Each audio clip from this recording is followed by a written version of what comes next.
Bruce Bogtrotter and the cake. How can she get away with it? Lavender said to Matilda. Surely the children go home and tell their mothers and fathers. I know my father would raise a terrific stink if I told him the headmistress had grabbed me by the hair and slung me over the playground fence. No, he wouldn't, Matilda said, and I'll tell you why. He simply wouldn't believe you. Of course he would. He wouldn't, Matilda said. And the reason is obvious. Your story would sound too ridiculous to be believed. And that is the Trunchbull's great secret. What is? Lavender asked. Matilda said, never do anything by halves if you want to get away with it. Be outrageous. Go the whole hog. Make sure everything you do is so completely crazy it's unbelievable. No parent is going to believe this pigtail story, not in a million years. Mine wouldn't. They call me a liar. In that case, Lavender said,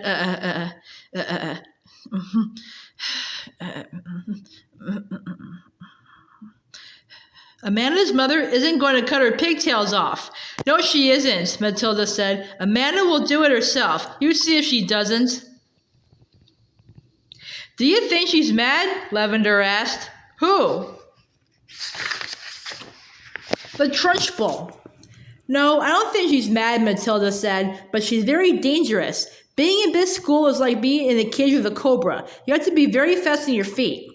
They got another example of how dangerous the headmistress could be on the very next day. During lunch, an announcement was made that the whole school should go into the assembly hall and be seated as soon as the meal was over. When all the 250 or so boys and girls were settled down in assembly, the Trunchbull marched onto the platform. None of the other teachers came in with her. She was carrying a riding crop in her right hand. She stood up there on center stage in her green breeches with legs apart and riding crop in hand, glaring at the sea of upturned faces before her. What's going to happen? Lavender whispered. I don't know, Matilda whispered back. The whole school waited for what was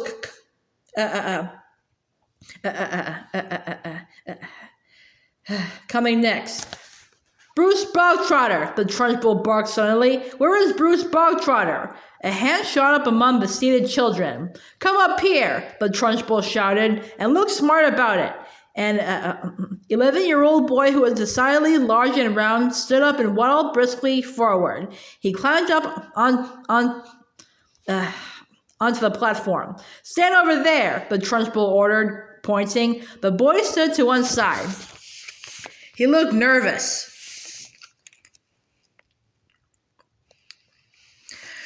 He knew very well he wasn't up there to be presented with a prize. He was watching the headmistress with an exceedingly wary eye, and he kept edging farther and farther away from her with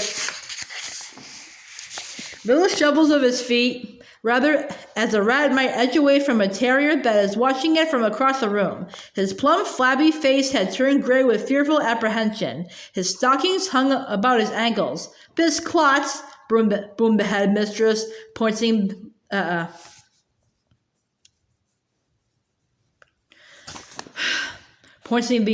riding crop at him like a rapier. This blackhead, this foul carbuncle, this poisonous pustule that you see before you is none other than a disgusting criminal, a denizen of the underworld, a member of the mafia. Who, me? Bruce Bogtrotter said, looking generally puzzled. A thief, the Trunchbull screamed. A crook, a pirate, a brigand, a rustler. Steady on, the boy said. I mean, dash it all, headmistress. Do you deny, you miserable little gumboil? Do you plead not guilty? I don't know what you're talking about, the boy said, more puzzled than ever. I'll tell you what I'm talking about, you suppurating little blister, the Trunchbull shouted. Yesterday morning, during break, you sneaked like a serpent into the kitchen and stole a slice of my private chocolate cake from my tea tray. That tray had just been prepared for me personally by the cook. It was my morning snack. And as for the cake, it was my own private stock. That was not boy's cake. You don't think for 1 minute I'm going to eat the filth I give to you? That cake was made from real butter and real cream. And he, that robber bandit, that safecracker, that highwayman standing over there with his socks around his ankles, stole it and ate it. I never did, the boy exclaimed, turning from gray to white. Don't lie to me, Bogtrotter, barked the Trunchbull. The cook saw you. What's more, she saw you eating it. The Trunchbull paused to wipe a fleck of froth from her lips.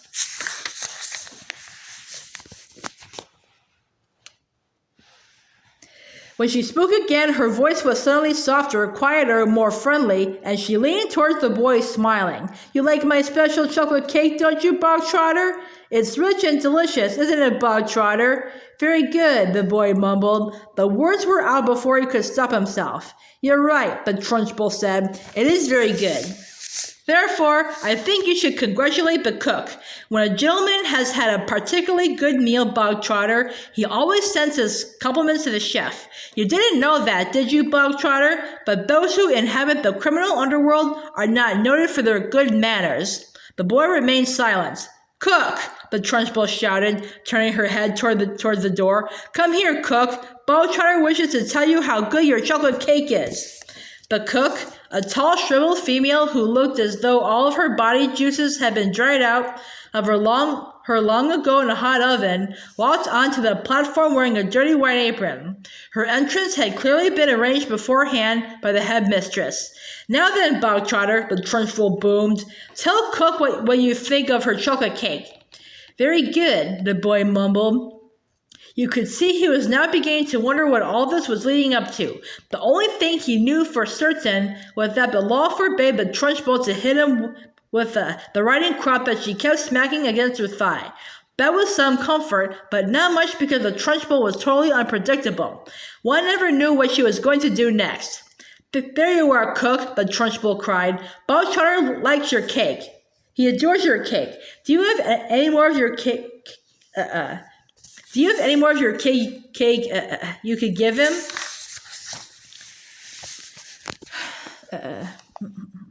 I do indeed, the cook said. She seemed to have learned her lines by heart. Then go and get it, and bring a knife to cut it with.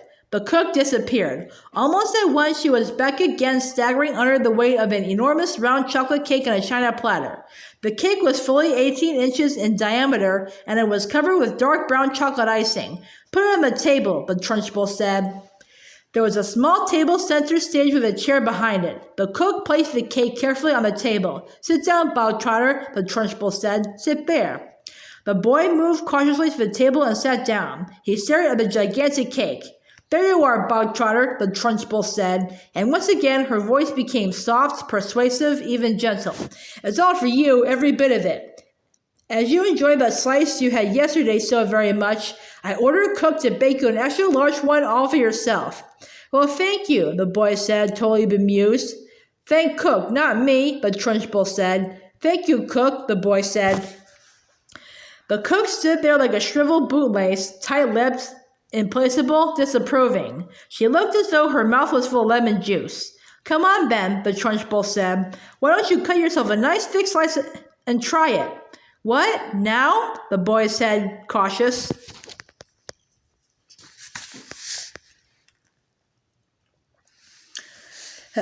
He knew there was a catch in this somewhere, but he wasn't sure where. Can't I take it home instead? He asked.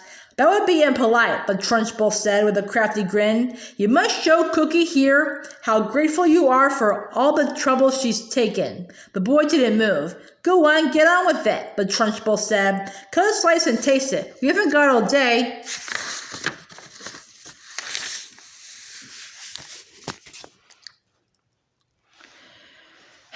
The boy picked up the knife and was about to cut into the cake when he stopped.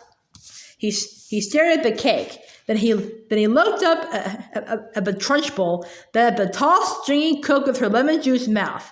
All the children in the hall were watching tensely, waiting for something to happen. They felt certain it must. The Trunchbull was not a person who would give someone a whole chocolate cake to eat just out of kindness. Many were guessing that it had been filled with pepper or castor oil, or some other foul-tasting substance that would make the boy violently sick. It might even be arsenic and he would be dead in 10 seconds flat. Or perhaps it was a booby-trapped cake and the whole thing would blow up the moment it was cut, taking Bruce Bogtrotter with it. No one in the school put it past the Trunchbull to do any of these things. I don't want to eat it, the boy said. Taste it, you little brat, the Trunchbull said. You're insulting the cook. Very gingerly, the boy began to cut a thin slice of the vast cake. Then he levered the slice out. Then he put down the knife and took the sticky thing in his fingers and stared very slowly to eat it. It's good, isn't it? The Trunchbull asked. Very good, the boy said, chewing and swallowing. He finished the slice. Have another, the Trunchbull said. That's enough, thank you, the boy murmured. I said have another, the Trunchbull said, and now there was an altogether sharper edge to her voice. Eat another slice. Do as you are told. I don't want another slice, the boy said. Suddenly, the Trunchbull exploded. Eat, she shouted, banging her thigh with the riding crop. If I tell you to eat, you will eat. You wanted cake. You stole cake. And now you've got cake. What's more, you're going to eat it. You do not leave this platform and nobody leave this hall until you have eaten the entire cake that is sitting there in front of you. Do I make myself clear, Bogtrotter? Do you get my meaning?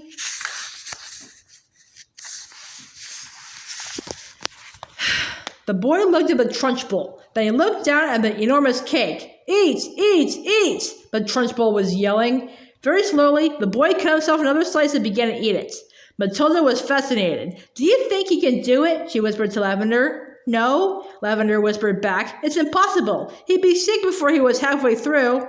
The boy kept going. When he had finished the second slice, he looked at the Trunchbull, hesitating. Eat, she shouted. Greedy little thieves who like to eat cake must have cake. Eat faster, boy. Eat faster. We don't want to be here all day. And don't stop like you're doing now. Next time you stop before it's all finished, you'll go straight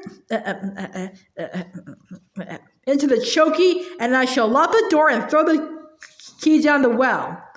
The boy cut a third slice and started to eat it. He finished this one quicker than the other two, and when that was done, he immediately picked up the knife and cut the next slice. In some peculiar way, he seemed to be getting into his stride.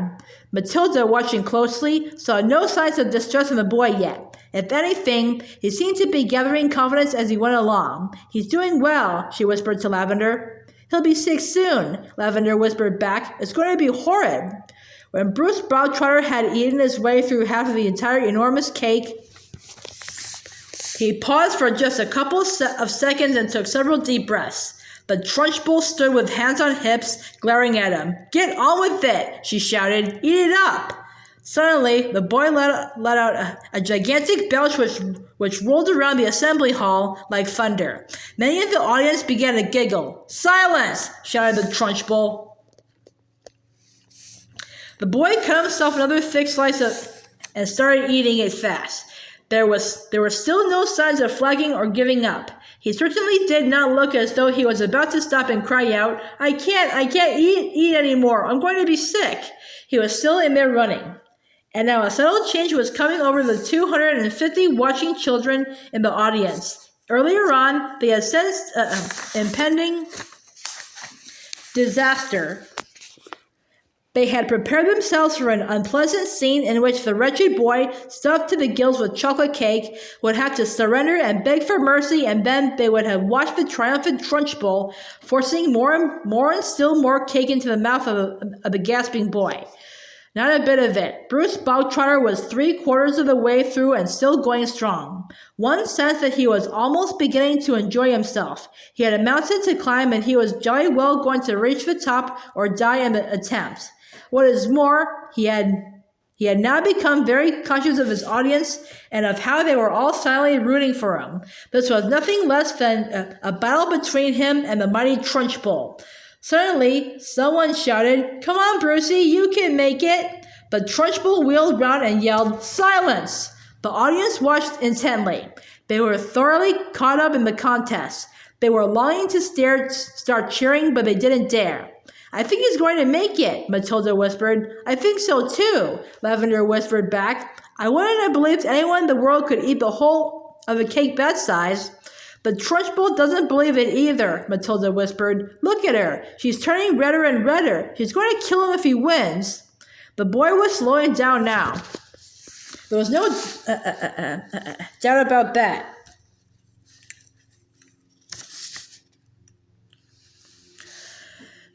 But he kept pushing the stuff into his mouth with a dogged perseverance of a long-distance runner who had sighted the finishing line and knows he must keep going. As the very last mouthful disappeared, a tremendous cheer rose up from the audience, and children were leaping onto their chairs and yelling and clapping and shouting, "Well done, Brucey! Good for you, Brucey! You've won a gold medal, Brucey!"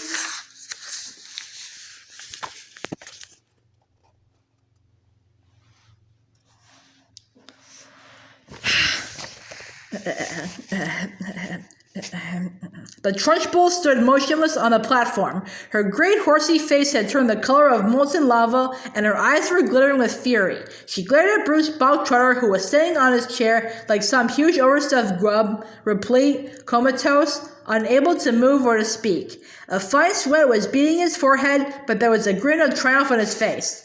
Suddenly, the Trunchbull lunged forward and grabbed the large empty china platter on which the cake had rested. She raised it high in the air and brought it down with a crash right on top of the wretched Bruce Bogtrotter's head, and pieces flew all over the platform. The boy was by now so full of cake, he was like a sack full of wet cement, and you couldn't have hurt him with a sledgehammer. He simply shook his head a few times and went on grinning. "Go to blazes!" screamed the Trunchbull, and she marched off the platform, followed closely by the cook.